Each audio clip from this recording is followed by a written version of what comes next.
আসসালামু আলাইকুম ওয়া রাহমাতুল্লাহি ওয়া বারাকাতুহু। আমি আফরোজা শারমিন, প্রভাষক আইসিটি, চান্দনা উচ্চ বিদ্যালয় ও কলেজ। প্রিয় শিক্ষার্থী, কেমন আছো তোমরা সবাই? আশা করছি সবাই খুব ভালো আছো। আমাদের আজকের আলোচনার বিষয় বর্ণভিত্তিক ও চিত্রভিত্তিক অপারেটিং সিস্টেম। চলো আমরা প্রথমেই দেখে নিই বর্ণভিত্তিক অপারেটিং সিস্টেম কাকে বলে। ডস হচ্ছে একটি বর্ণভিত্তিক অপারেটিং সিস্টেম। ডস এর ফর্ম হচ্ছে ডিস্ক অপারেটিং সিস্টেম।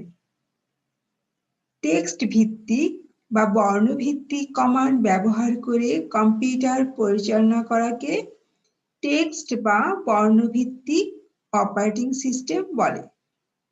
অর্থাৎ টেক্সট ভিত্তিক অপারেটিং সিস্টেমে কাজ করতে গেলে ব্যবহারকারীকে আগে থেকেই কমান্ড জানা থাকতে হবে। ব্যবহারকারীকে কমান্ড মুখস্থ বা লিখে রাখতে হবে এবং সিনট্যাক্স অনুযায়ী তা প্রয়োগ করতে হবে। মার্কিন যুক্তরাষ্ট্রের মাইক্রোসফট কোম্পানি 1981 সালে কম্পিউটার পরিচালনার জন্য ডস অপারেটিং সিস্টেম চালু করেন। প্রিয় শিক্ষার্থীরা, কত সালে ডস চালু হয়? 1981 সালে। কোন কোম্পানি?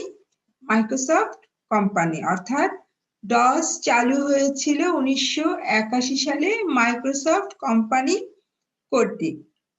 এর সুবিধা হচ্ছে এতে সময় কম লাগে, কিন্তু ডসের বেশ কিছু সীমাবদ্ধতা বা অসুবিধাও রয়েছে।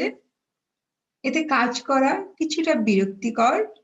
কোনো কারণে কমান্ড ভুলে গিয়েছো, কম্পিউটার পরিচালনা করা সম্ভব নয়।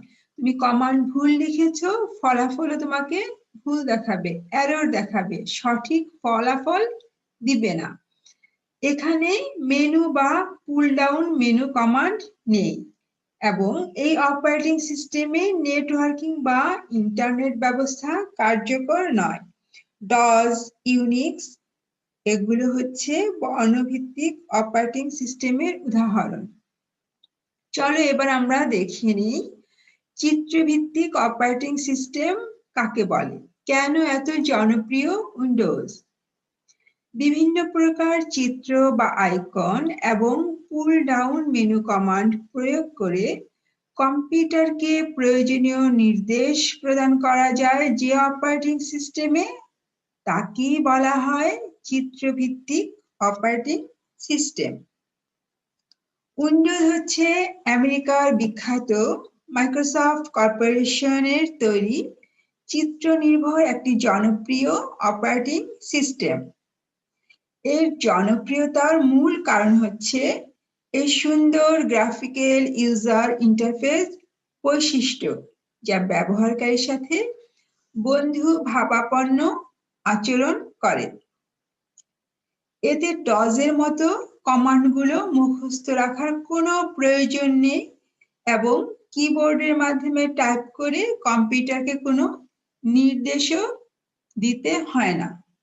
এতে মাউসের মাধ্যমে বিভিন্ন চিত্র বা আইকনে ক্লিক করে খুব সহজেই কাজ করা যায়। 1995 সালে সর্বপ্রথম উইন্ডোজ তৈরি হয়। তাহলে দেখো প্রিয় শিক্ষার্থীরা, আমরা ডসের আবিষ্কারের সালটা কত বলেছিলাম মনে আছে? 1981 সাল। আর উইন্ডোজ 1995 সাল। কোন কোম্পানি? Microsoft corporation. মনে থাকবে তো? এখন দেখো, আমরা বলছি উইন্ডোজকে ইউজার ফ্রেন্ডলি। ইউজার ফ্রেন্ডলি কেন বলা হচ্ছে উইন্ডোজকে? মনে করো তুমি একটা বিষয়ে কিছুটা কম জানো। আসলে একটা মানুষ তো আর সবকিছু নাও জানতে পারে, না জানাটা কিন্তু অপরাধ নয়। এখন মনে করো তোমার বেশ কয়েকজন বন্ধু রয়েছে, তুমি হঠাৎ বলে ফেললে তুমি এটা শিখতে চাও বা জানতে চাও। যারা তোমার সত্যিকারের বন্ধু নয়, তারা প্রথমে তোমাকে টিটকিরি দিবে, যে এটা এখনো জানো না, তুমি এত বোকা। কিন্তু যারা তোমার সত্যিকারের বন্ধু, তারা কিন্তু তোমাকে নিয়ে উপহাস করবে না। তারা কি করবে? তোমাকে সুন্দর করে শিখিয়ে দেবে, বুঝিয়ে দেবে। উইন্ডোজকে বলা হচ্ছে যে ইউজার ফ্রেন্ডলি। তুমি হচ্ছে ইউজার, সে তোমার সাথে আচরণ করবে বন্ধুর মতো, সত্যিকারের বন্ধুর মতো। আসলে উইন্ডোজের স্ক্রিন বা পর্দায় এত সুন্দরভাবে সবকিছু সাজিয়ে গুজিয়ে রাখা হয়েছে যে নতুন কোনো ইউজার, যার কোনো কমান্ড জানা নেই, সে ব্যবহার জানে না, সে খুব সহজেই মাউসের মাধ্যমে বিভিন্ন চিত্র বা আইকনে ক্লিক করে সহজেই যে কোনো কাজ সমাধান করে ফেলতে পারবে।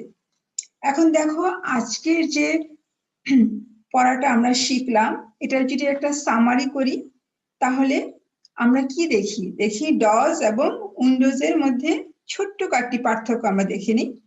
ডস আবিষ্কার হয়েছিল 1981 সালে, আর উইন্ডোজ আবিষ্কার হয়েছিল 1995 সালে। ডজ হচ্ছে কমান্ড নির্ভর, অর্থাৎ ডজে সব কমান্ড মুখস্থ রাখতে হয়, কোনো কমান্ড ভুলে গেলে ফলাফল ভুল দেখাবে।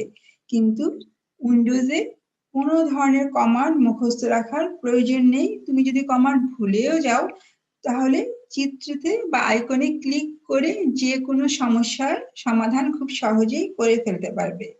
এবং এখানে নেটওয়ার্কিং, ইন্টারনেট সুবিধা নেই ডজে।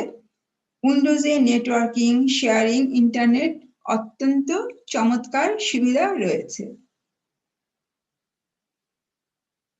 আজকের মতো তাহলে ক্লাস এখানেই শেষ হচ্ছে। আগামী ক্লাসে আবারও দেখা হবে, কথা হবে। সবাই ভালো থেকো। আল্লাহ হাফেজ।